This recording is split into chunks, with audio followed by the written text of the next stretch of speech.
ये इंटरनेट कोई कोई बहुत बड़ी चीज़ है, हम तो खाली ये बोलते हैं इंटरनेट कनेक्ट किया जाता है। ये एक पूरी दुनिया है, अंडरवर्ल्ड एक बहुत बड़ी दुनिया है टेक्नोलॉजी की, जिसे हम इंटरनेट कहते हैं। इस तरह अगर वीपीएन हम यूज़ करते हैं तो वो आपकी नेटवर्क की स्पीड को स्लो डाउन कर देती है कि डिवाइस की तमाम मालूमात उसके अंदर जाए। अस्सलाम वालेकुम नाज़रीन, मैं हूं मोहम्मद इरफान और बिनौरिया मीडिया पर हम आईटी एजुकेशन की एक सीरीज़ लेकर आए हैं। चूँकि आप जानते हैं कि मौजूदा वक्त के अंदर एक टेक्नोलॉजी का दौर है जो मुसलसल आगे बढ़ता जा रहा है, और इस टेक्नोलॉजी के दौर के अंदर अगर टेक्निकल इश्यूज़ हमें समझ नहीं आएंगे तो हम इस दौर से बहुत पीछे रह जाएंगे। तो हमने सोचा कि इसके हवाले से एक सीरीज़ शुरू की जाए, और मौजूदा जो आज का टॉपिक है वो है फायरवॉल के हवाले से बेशुमार इश्यूज़ हमारे सामने आए हैं। इंटरनेट की स्लो स्पीड के हवाले से, फ्रीलांसिंग के जो इश्यूज़ हैं उसके हवाले से, और साथ ही साथ जो हमारे व्लॉगर्स हैं, यूट्यूबर्स हैं, each and everything social media के हवाले से बहुत सारी परेशानियां हैं।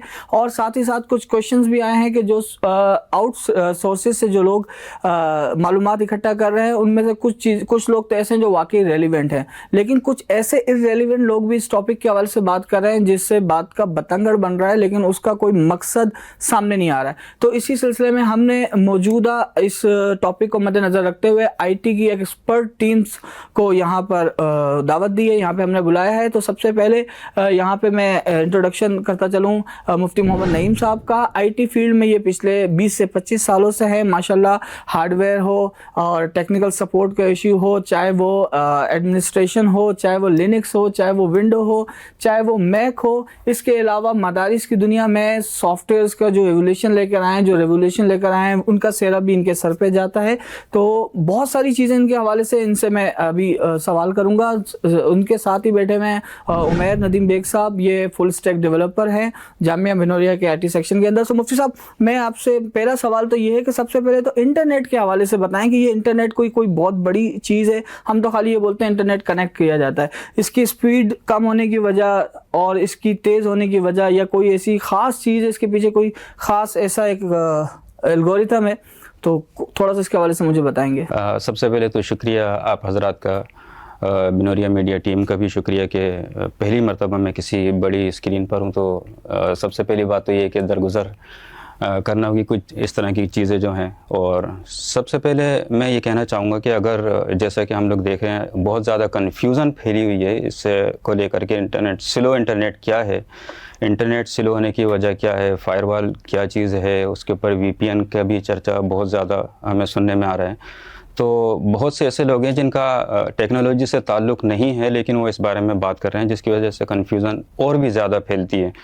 तो मेरी तो ये गुजारिश होगी कि जो इस फील्ड से ताल्लुक़ नहीं रखते ना, तो उनको नहीं चाहिए इस टेक्निकल इश्यूज़ के ऊपर बात करना। वो हालत वाक़यात पर बात कर लें, तज्ज़िया कर लें।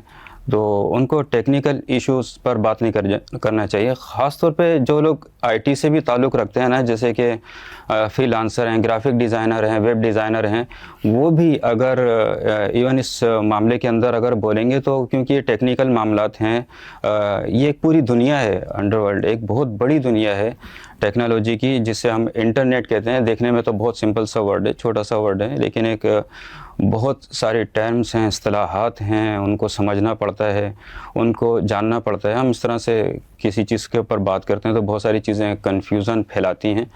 तो हम स्टार्ट करते हैं छोटी सी मिसाल के साथ कि जिसे हम इंटरनेट कहते हैं। ये जब एक जगह से दूसरी जगह गुज़रता है ना, तो ये 3 तरह के प्रोसेस से होकर गुज़रता है। इंटरनेट, जैसे अगर मैं किसी से बात कर रहा हूँ और मैंने किसी को मैसेज भेजा और किसी ने उसको देखा और उसको रिप्लाई किया, तो ये जो आना जाना है ना पैकेट का, ये 3 तरह के प्रोसेस से होकर गुज़रता है। एक तो और 3 तरह के हम कहते हैं कि बैरियर को क्रॉस करता है ये। सबसे पहले तो ये है कि ये जो इंटरनेट का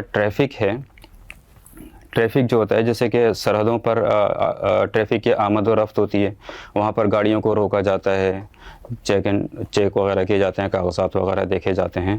तो इसी तरह से हमारा जो ट्रैफिक है इंटरनेट का दूसरे ममालिक से या दूसरी कंट्री से या दूसरे रीजन से या कहीं से आता है और फिर वहाँ से जाता है, जिसको हम गेटवे भी कहते हैं। तो वहाँ पर से उसको एक मॉनिटरिंग की जाती है। एक तो इंटरनेट का ट्रैफिक मॉनिटर होता है। दूसरी चीज़ के जो डेटा के पैकेट्स हैं ना, जब हम यहाँ से किसी को कोई पैगाम भेजते हैं तो वो एक पैकेट के अंदर होकर जाता है। जैसे कि हम कहेंगे कि एक ख़त हम किसी को भेजना चाहते हैं तो वो ख़त किसी लिफाफे के अंदर हम उसको डालेंगे, उसके ऊपर पता लिखेंगे, आने वाले जिस रिसीव करने वाले का, भेजने वाले का, उसके अंदर मालूमात लिखेंगे। तो इसी तरह से एक पैकेट हेडर के साथ किसी के पास जाता है और वहाँ से वो वापस रिसीव होता है। तो ये जो पैकेट जा रहा और आ रहा होता है ना, तो इसको इंस्पेक्ट किया जाता है। तो ये इंस्पेक्शन भी होती है इसकी। और तीसरी चीज़ जिसको लेकर आजकल बहुत ज़्यादा वायरल किया गया है, जिसको हम लोग फायरवॉल कहते हैं, तो ये डेटा को फ़िल्टर किया जाता है। मतलब ये होता है कि जैसे एक पानी गुज़र रहा है, उसके अंदर से हम लोगों ने किसी जाली को लगा दिया कचरे वगैरह को फ़िल्टर करने के लिए। तो कुछ चीज़ों को फ़िल्टर करने के लिए हम लोग ट्रैफ़िक का जो इंटरनेट का जो ट्रैफ़िक है उसको फ़िल्टर करने के लिए कुछ हम इस तरह की चीज़ें लगाते हैं, उसको हम लोग फायरवॉल कहते हैं। तो ये 3 तरह के मुख्तलिफ प्रोसेस होते हैं, हम इसको प्रोसेस कह सकते हैं। तो एक तो ट्रैफ़िक को मॉनिटर करना, जैसे आने जाने वाले ट्रैफ़िक है, और दूसरा पैकेट जो होते हैं उनको हम लोग इंस्पेक्ट करते हैं। आपने उमूमन सुना होगा DPI। इसी तरह से तीसरी चीज़ जो होती है वो फ़िल्ट्रेशन होती है। तो ये 3 तरह की चीज़ें हैं जो क्या नाम है, अलग अलग हैं। उनको अगर हम अलग अलग तरीके से लेकर चलेंगे तो बेहतर तरीके से समझ में आएगा। तो ये फायरवॉल का जो अभी आपने जिक्र किया, तो मौजूदा एक करंट अफेयर बना हुआ है ये, इसकी वजह से इंटरनेट वगैरह के हवाले से सुनने में आ रहा है, बहुत ज़्यादा सुनने में क्या आ रहा है बल्कि एक्सपीरियंस भी हो रहा है। तो ये असल में है क्या, थोड़ा सा एक्सप्लेन करें मज़ीद, और ये फिर है क्यों, मतलब फायरवॉल हम क्यों लगा रहे हैं, उसकी कोई ख़ास वजह है? और अब तक अगर हमने नहीं लगाई थी तो उसकी क्या वजह थी कि अब तक हमने नहीं लगाई और अभी ज़रूरत पेश हो गई इसको आने की? देखिए, 2 चीज़ों के ऊपर मैं बात करूंगा इसमें। जैसे अभी मैंने आपको थोड़ा सा तारुफ करवाया है, एक तो इंटरनेट प्रोटोकॉल के हवाले से और दूसरा पैकेट्स के हवाले से। इसके ऊपर थोड़ा सा डीप में बात कर लेते हैं कि इंटरनेट प्रोटोकॉल क्या होता है। जब आप यहाँ से किसी से रब्ता करते हैं बैरूनी दुनिया से, कोई भी आप एक व्हाट्सएप की ही मिसाल ले लें, आपने कोई मैसेज भेजा व्हाट्सएप का किसी को, ठीक है, तो ये जो आपकी डिवाइस से निकल कर जो मैसेज जा रहा है ये एक पैकेट की सूरत के अंदर जा रहा है, ठीक है। उसके ऊपर एक हेडर भी उसके साथ जा रहा है। आपके डिवाइस की तमाम मालूमात उसके अंदर जा रही हैं हेडर के अंदर, कि आपकी डिवाइस कौन सी है, भेजने वाला कौन है, उसका IP एड्रेस कौन है, ये सारी की सारी चीज़ें हेडर के अंदर होती हैं। और उसमें जो डेटा भेज रहे हैं ना आप, कोई वॉइस मैसेज है या कुछ भी चीज़ें, वो डेटा उस पैकेट के अंदर हेडर और बॉडी मिलकर किसी के पास जाता है। और वो जैसे हमने बात किया, वो 3 फिल्टरों से गुजरता हुआ, 3 बैरियर से गुजरता हुआ जाता है, सॉरी। और फिर इसी तरह से जब वो रिप्लाई करता है तो इन बैरियर को क्रॉस करता हुआ ही वो वापस आता है। तो अब ये इस बात पर डिपेंड करता है कि क्या ये चीज़ जो यहाँ से गई है इन बैरियर को क्रॉस कर सकती है, ये ऐसी चीज़ है जिसको अलाउ किया गया है या नहीं किया गया। इस बारे में भी हम लोग ज़रा तफसील से बात करेंगे। फिर हम पैकेट के ऊपर बात करते हैं कि जो इंटरनेट के जो पैकेट्स जो जा रहे होते हैं ना यहाँ से और वापस आ रहे होते हैं, तो ये सारा का सारा तबादला जो है इस तरह से होता है। मुख्तलिफ़ किस्म के पैकेट्स होते हैं, इंटरनेट प्रोटोकॉल भी हम लोग कहते हैं। अगर आप लोग ब्राउजिंग कर रहे हैं ना, तो उसके लिए जो पैकेट जाएगा वो अलग किस्म का होगा। जैसे आप ब्राउजिंग कर रहे हैं तो HTTP का आपने नाम सुना होगा, HTTPS का नाम सुना होगा। तो ये HTTP और HTTPS का जो पैकेट्स प्रोटोकॉल है इंटरनेट का, ये ब्राउजिंग के वक्त यूज़ होता है। और अगर आप क्या नाम है कोई कॉन्फ्रेंस कर रहे हैं, वीडियो कॉल वगैरह कर रहे हैं, तो UDP वगैरह यूज़ होता है। आप ईमेल भेज रहे हैं तो उसके लिए SMTP वगैरह। अच्छा, ये वो इतना सारा काम है माशाल्लाह, हमें तो इसके बारे में इल्म ही नहीं। हम खाली मैसेज भेजते हैं, रिसीव करते हैं, हमें पता ही नहीं है कि इसके पीछे इतना बड़ा जो है। आप ऐसा इस तरह से ले सकते हैं कि आप अगर ख़त भेजना चाह रहे हैं तो वो एक ख़त का भेजने का अंदाज़ अलग होता है, और अगर कोई पार्सल भेजना चाह रहे हैं तो वो पार्सल एक अलग अंदाज के अंदर जाता है। तो इसमें ये डेटा लीकेज का भी मामला आता है, जैसे हम अपने व्हाट्सएप पे या कोई कन्वर्सेशन कर रहे हैं किसी से, तो क्या वो हमारी इनसिक्योर है, ऐसा भी है कुछ? के बारे में हम लोग इंशाल्लाह ताला बात करेंगे अभी आने वाले उसके अंदर। पहले हम लोग दूसरी चीज़ों को देख लेते हैं कि मॉनिटरिंग जो होती है वो कितने अक़साम की होती है, और कहाँ कहाँ पर होती है। सबसे पहले ये चीज़ देखनी चाहिए ना हम लोगों को कि अब अगर ऑफिस में है, मिसाल के तौर पर हम यहीं की मिसाल ले लेते हैं, अगर यहाँ से मैं कोई एक मैसेज करना चाहता हूँ ना, कोई वीडियो देखना चाहता हूँ, ब्राउजिंग करना चाह रहा हूँ, सर्फिंग करना चाह रहा हूँ नेट के ऊपर,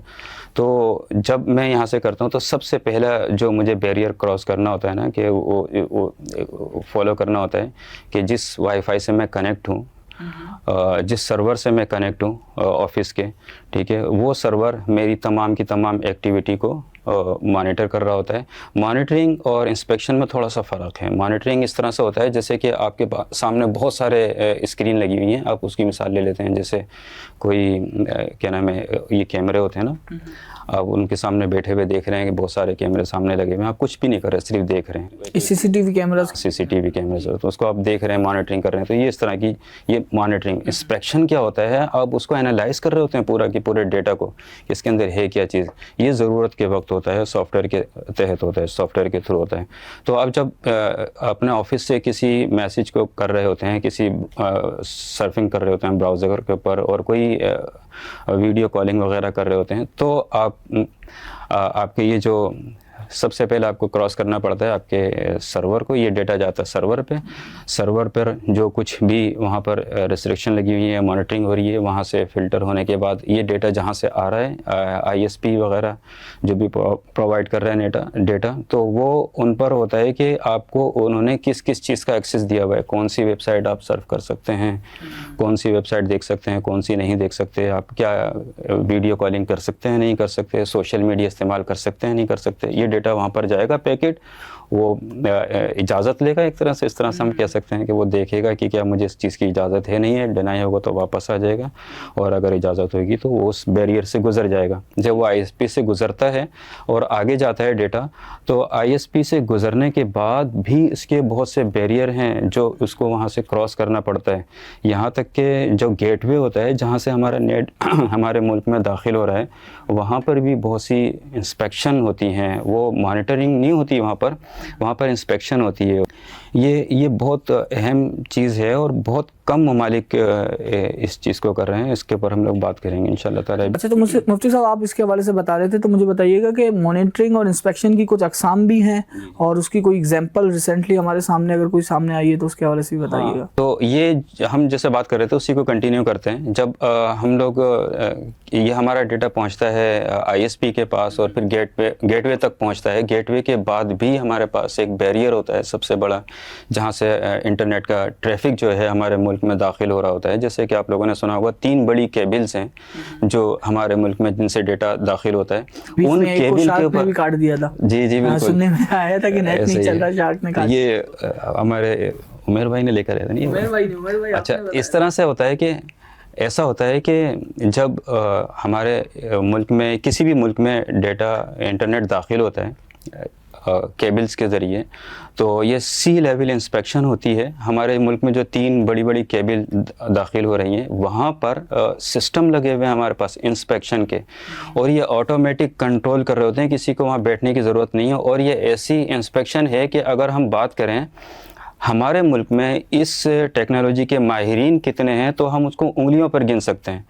अच्छा जी, अगर कोई ऐसी एप्लीकेशन और ऐसा सॉफ्टवेयर हम लोग यहाँ पर यूज़ कर रहे हैं जो कि सी लेवल मॉनिटरिंग कर रहा है, उसको आप लिंक्डइन के ऊपर चले जाएं, आप देखें चंद लोग होंगे, ज़्यादा से ज़्यादा 30, 50, 60 और बहुत से तो बाहर चले गए अच्छी उसके अंदर जॉब के अंदर। हाँ, ये बड़ा मसला है हमारे मुल्क के अंदर, जो माहिर आदमी होता है वो बाहर। हाँ, तो इस सिस्टम को समझना भी बहुत मुश्किल होता है, इनके माहिरीन भी हमारे पास कम हैं, और ये बहुत अहम मॉनिटरिंग है। और होता है क्या, इसके अंदर की मैपिंग या कीवर्ड मैचिंग होती है। कुछ आपने कीवर्ड्स लगा दिए होते हैं कि अगर ऐसा कोई लफ्ज़ गुजरता है, मिसाल के तौर पर कोई हुकूमत की बात आ गई, कोई सियासत की बात आ गई, कोई मजहबी बात आ गई, इस तरह की हम लोग उसको इंस्पेक्ट करना चाहते हैं, तो वो हमें उसकी लिस्ट और उस पर क्या रद्द-ए-अमल करना है, उसको गुजरने देना है या नहीं देना, ये सारे मामला हम लोग सी लेवल इंस्पेक्शन के ऊपर कर रहे होते हैं। हर चीज़ पे नहीं होते, मखसूस वर्ड्स हैं, जी, इस कोड्स हैं, कुछ उसके ऊपर ही होता है। जी बिल्कुल। मुफ्ती साहब, आपने ये तो बता दिया कि मॉनिटरिंग होती क्या है, अब ये भी बता देंगे ज़रा कि कितने किस्म की होती है,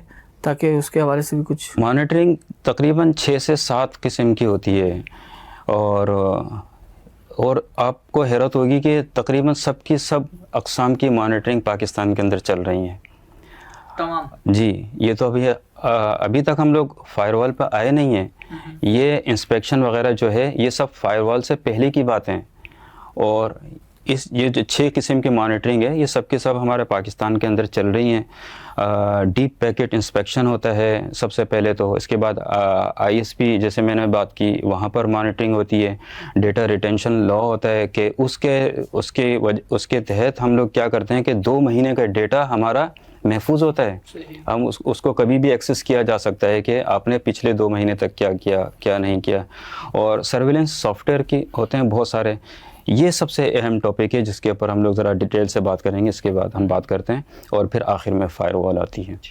मुफ्ती साहब, आपने सी लेवल मॉनिटरिंग के हवाले से बात की है पाकिस्तान के अंदर, तो क्या दूसरे ममालिक भी हैं ऐसे जहाँ पर ये चल रही है? अच्छा, ये चंद ममालिक हैं ऐसे जहाँ पर सी लेवल मॉनिटरिंग हो रही है। अगर हम US की बात करें, USA की बात करें तो वहाँ पर अप स्ट्रीम के नाम से एक सर्वेलेंस सॉफ्टवेयर है जो सी लेवल मॉनिटरिंग करता है। और अगर हम UK की बात करें तो वहाँ पर टेम्पोरा यूज़ हो रहा है। और अगर हम पाकिस्तान की बात करें, पाकिस्तान में भी सी लेवल मॉनिटरिंग होती है। तो ये टारगेटेड IP मॉनिटरिंग सिस्टम है हमारा पूरा, जो कि जैसे मैंने बात की ये बहुत कम लोग हमारे मुल्क में जानते हैं, तो इसको ये भी हमारे मुल्क में हो रही है। तो अच्छा, अब सर्वेलेंस सॉफ्टवेयर की बात कर लेते हैं हम। जो अहम सर्वेलेंस सॉफ्टवेयर हैं उसके बारे में भी बात कर लेते हैं हम। जैसे SAM-9 के आपने नाम सुना होगा, मेरे ख्याल में बहुत कम है। अगर आप सर्च करेंगे, इनकी अपनी वेबसाइट भी नहीं होती हैं। ऐसे प्रोग्राम्स होते हैं जैसे नारोस के नाम से, ये एक बहुत बड़ा सॉफ्टवेयर है, ये भी यूज़ होता है इसके लिए। ये इंस्पेक्शन के हैं सारे, जिससे डीप पैकेट इंस्पेक्शन की जाती है। और एक बहुत मशहूर और बहुत क्या नाम है यूज़ होने वाला है, जिसे फिन फिशर भी कहते हैं या फिन स्पाई भी इसका नाम है, ये भी यूज़ होता है। और आपको हैरत होगी ये चीज़ जानकर कि हमारे पास एक इसराइल का भी ये प्रोग्राम है जो चल रहा है। हमने गुज़िश्ता हुकूमतों में किसी ने ख़रीदा था और अभी तक हमारे मुल्क के अंदर चल रहा है। NSO के नाम से पेगासुस, NSO ऑफ पेगासुस है, जो कि इसराइल की कंपनी का है, वो भी हमारे मुल्क में चल रहा है। और जैसे हमने पैकेट की बात की थी ना, हमने कहते हैं मुख्तलिफ़ किस्म के पैकेट होते हैं। वीडियो वगैरह के अलग होते हैं और ब्राउजिंग के लिए अलग पैकेट्स होते हैं जो कि ट्रांसफ़र होते हैं। इसी तरह से अगर हम टेली कम्युनिकेशन या एडवांस टेलीकॉम वगैरह के बारे में बात करें तो ATTMS के नाम से भी एडवांस टेलीकॉम का ये जो मॉनिटरिंग है, वो कॉल रिकॉर्डिंग वगैरह जो होती है ना, ये सारा सिस्टम जो है उसके लिए अलग सर्वेलेंस सॉफ्टवेयर है, वो चल रहा होता है। इसी तरह से पैमरा के लिए एक अलग सॉफ्टवेयर है, अलग निज़ाम है उसका, तो उसके लिए अलग यूज़ होता है। और हार्डवेयर मॉनिटरिंग भी होती है। मिसाल के तौर पर एक गाड़ी होती है, आपके पास पूरा हार्डवेयर का उसमें कंपोनेंट वगैरह डिवाइसेस वगैरह होती हैं, उसके ज़रिए आप किसी भी चीज़ को, आपको कोई बैरियर नहीं होता, आप किसी भी चीज़ को कंट्रोल कर सकते हैं। वहाँ से किसी भी IP तक पहुँच सकते हैं, किसी भी VPN तक पहुँच सकते हैं, फायरवॉल तक पहुँच सकते हैं। ये सब बैरियर को क्रॉस करके आप लोग एक हार्डवेयर कंपोनेंट डिवाइसेस वगैरह, ये बहुत महंगा सेटअप और बहुत बड़ा सेटअप होता है बहुत कम ममालिक में। चूँकि पाकिस्तान एक ऐसे एरिया के अंदर है जो बहुत हसास है, तो हमें इन तमाम चीज़ों की ज़रूरत होती है और हम लोग इसको इस्तेमाल करते हैं। और एक तो अहम चीज़ ये है इसी हवाले से कि क्योंकि Pakistan America national security agency का मेंबर भी है, तो उसके भी 2 प्रोग्राम हमारे पास चल रहे हैं जो कि पाकिस्तान के अंदर यूज़ होते हैं। पाकिस्तान इसका NSA का पार्टनर है ना, तो NSA का पार्टनर होने की वजह से 2 बड़े प्रोग्राम हैं अमेरिका की नेशनल सिक्योरिटी के। एक SK स्कोर के नाम से है और एक फेसव्यू के या फेयरव्यू के नाम से है। फेयरव्यू और SK स्कोर के नाम से 2 प्रोग्राम हैं जो पाकिस्तान मेंबर होने की वजह से ये प्रोग्राम भी पाकिस्तान के अंदर इस्तेमाल हो रहे हैं।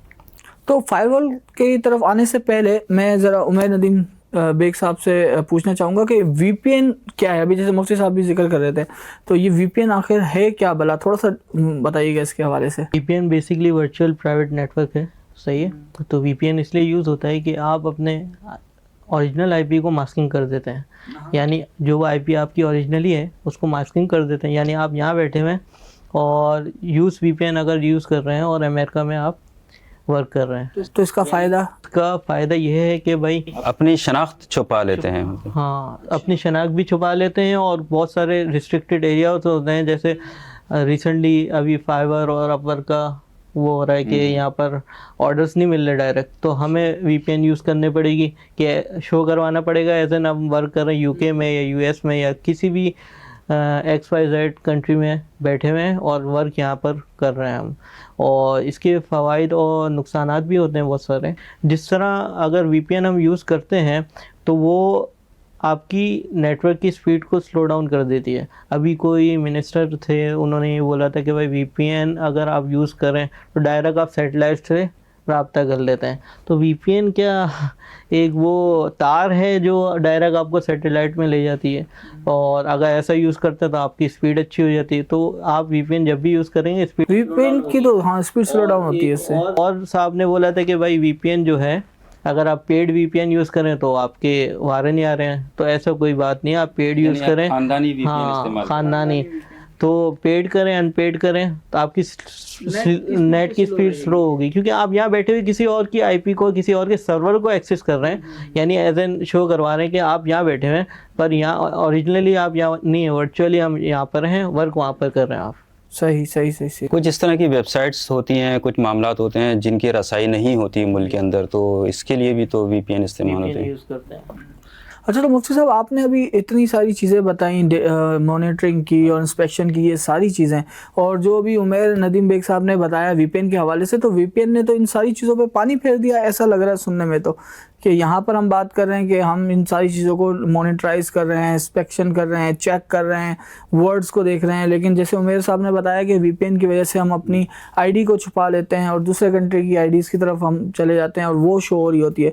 तो इसका मतलब तो ये हुआ कि हम तो बच निकले, तो फिर इतना सारा काम हो रही है। देखें, हमेशा क्या नाम है, अच्छाई और बुराई की जंग रही है, और वायरस है तो एंटीवायरस है, बारिश है तो पानी है, इस तरह के मामलात हमेशा रहे हैं। अगर आपने देखा होगा कि कोई ना कोई वायरस आता है, फिर उसका तोड़ एंटीवायरस में निकाला जाता है, तो ये वाइट कॉलर और ये ब्लैक हेड वगैरह जो हैं, ये आपस में इस तरह की जंग चलती रहती है। तो VPN उमूमन जो है हम लोग इसको अच्छे मकासद के लिए कम ही बनाया गया या इस्तेमाल किया गया, या मकासद इसके जो VPN के अच्छे कम लगते हैं बहुत। आप अगर कोई किसी मुल्क में कानून है कि आप इस चीज़ को नहीं एक्सेस कर सकते, तो आप उसके कानून की खिलाफ वर्जी करने के लिए एक्सेस करने के लिए जा रहे हैं। लेकिन अभी तो कानूनदान ही कह रहे हैं कि वो आपकी नेट की स्पीड स्लो है तो आप VPN इस्तेमाल करें। और ये मैंने जैसे कहा कि ये हर किसी की फील्ड नहीं है, ये हर किसी की फील्ड नहीं है कि वो इस बारे में बात करे।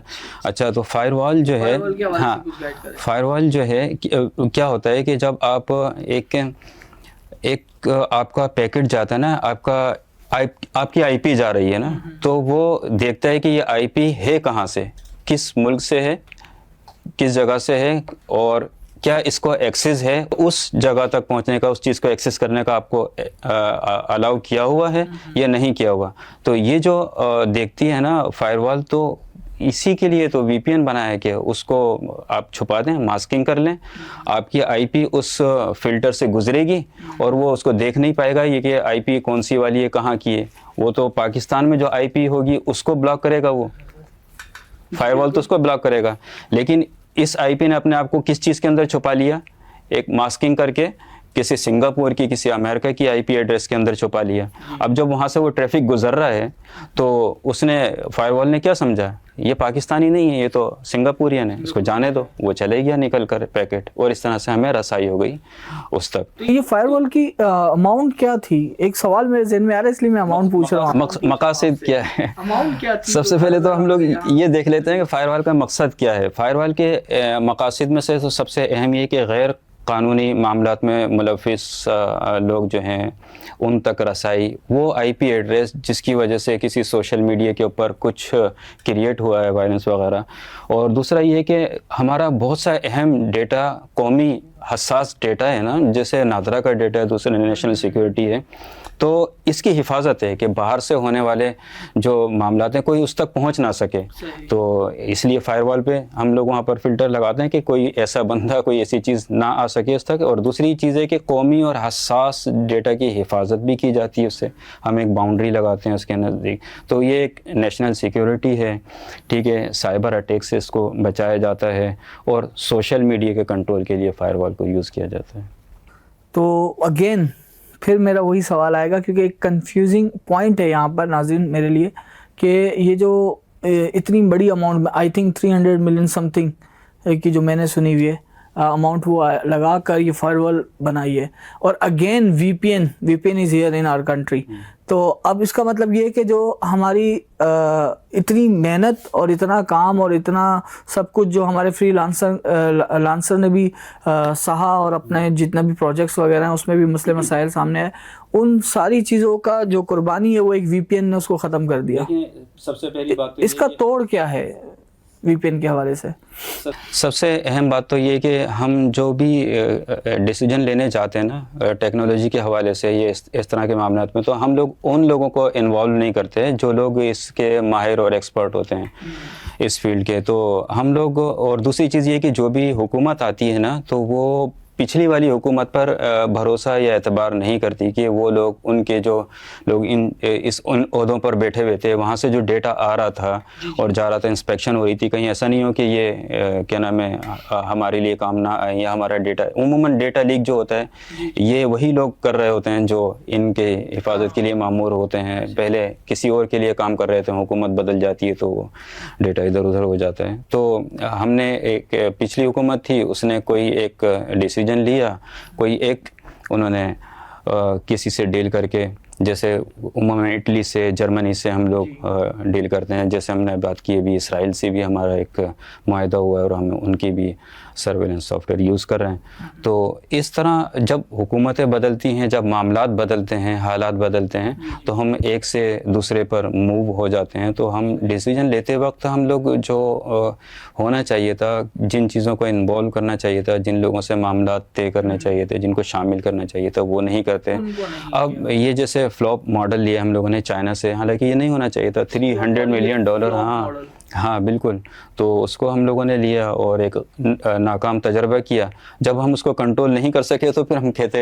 अच्छा, एक चीज़ मैं ऐड करना चाहूँगा, जिस तरह ये कह रहे हैं कि लिया ना, तो अगर लिया था तो फिर उसको हम अगर अप्लाई कर रहे थे ना, तो एक छोटे से एरिया से अप्लाई करते हैं, उसकी टेस्टिंग करते हैं, उस पर लोड डालते हैं। ऐसा नहीं लेके आपने पूरा अप्लाई कर दिया, ओवरऑल अप्लाई कर दिया, तो इससे हमारा नेट जो होता है डिस्टर्ब हो गया। तो ये इस कोई भी चीज़ हम लेते हैं पहले टेस्टिंग करते हैं, टेस्टिंग मोड में नहीं किया, इन्होंने डायरेक्ट अप्लाई कर दिया। तो इस चीज़ का ख्याल रखना चाहिए। फिर रीजन वाइज अप्लाई करें, अगर वहाँ ओके वर्क कर रहा है तो अदर रीजन को इंक्लूड करें। आहिस्ता आहिस्ता करके बढ़ते हैं ना, इन्होंने एकदम लगा दिया। अब देखें ना नुकसान कितना हुआ है हमारे यहाँ से। बहुत सारी जो कंपनीज हैं आईटी से रिलेटेड, जो हम कौन सी फाइबर हो गया, अपवर्क हो गया, हाँ इस तरह की कंपनीज हैं, वो यहाँ से मूव कर रही हैं। अच्छा, अब लिखा हुआ आ रहा है बाकायदा कि रीजन, पाकिस्तान रीजन जो है वो उनको ऑर्डर ना दें क्योंकि डिले का सामना करना पड़ा, तो बैन एज एन पाकिस्तान को बैन कर दिया।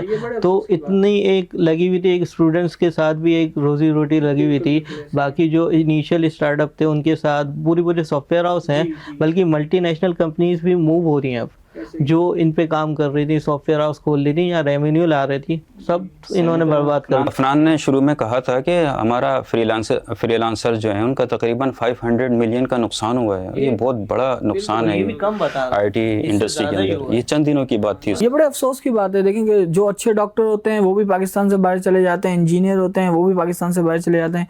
ये बेचारे फ्रीलांसर एक थे जो पाकिस्तान में रहते हुए पाकिस्तान की इकोनॉमी को बढ़ा रहे थे, रेवेन्यू जनरेट कर रहे थे, फिर साथ साथ टैक्स दे रहे थे आपको, ये इतना अच्छा काम कर रहे थे। अब मुझे लगता है कि जो इस वक्त कंडीशन है ना, तो ये भी अब पाकिस्तान से बाहर जाना शुरू हो जाए। बात हो जानी चाहिए कि क्या करना क्या चाहिए था हम लोगों को। तो नाजरीन, हम अपने प्रोग्राम का इख्तिताम करते हुए अब जो इसका नतीजा निकला है वो ये है कि एक तो फायरवॉल जो लगी है जिसकी वजह से नेट बहुत ज़्यादा स्लो हो गया है, तो उसमें एक तो बड़े इदारों को ये करना चाहिए था कि रीजन वाइज उसका एक तरह से एक टेस्ट ले लेना चाहिए था। बिल्कुल पूरे मुल्क के ऊपर एक साथ से तजुर्बा करना और तमाम लोगों को इस तरह से डिस्टर्ब कर लेना पूरी आवाम को, ये मुनासिब नहीं था। दूसरा, ये जो वीपीएन के हवाले से बातचीत सामने आई थी कि वीपीएन ले लिया जाए तो उससे नेट की स्पीड सेट हो जाएगी, ऐसा कुछ भी नहीं है। वीपीएन आप लोकल लें या पेड लें, उसकी वजह से आपकी इंटरनेट की स्पीड स्लो होती ही होती है। बाकी अल्लाह से हम दुआ कर सकते हैं। और मैं एक छोटी सी बात ऐड करना चाहूँगा कि सबसे बड़ा मसला जो है ना डेटा के लीकेज का, ये वीपीएन ही सबब बनते हैं।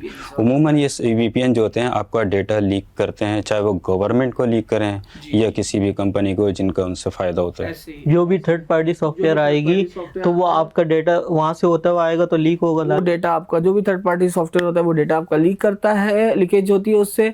और मैं आपसे रिक्वेस्ट करूंगा कि आईटी से रिलेटेड जो भी आपके सवाल हों, आपके क्वेश्चंस हों, आप कमेंट बॉक्स के अंदर वो आप अपने सवालात दें और उससे रिलेटेड जो भी चीज़ें होंगी हम एक्सपर्ट्स को बुलाकर और एक्सपर्ट्स से उनके जवाब तलब करेंगे ताकि आप लोगों की रहनुमाई हो सके। तब तक के लिए अपना ख्याल रखिएगा। आपका होस्ट मोहम्मद इरफान, अल्लाह हाफिज़।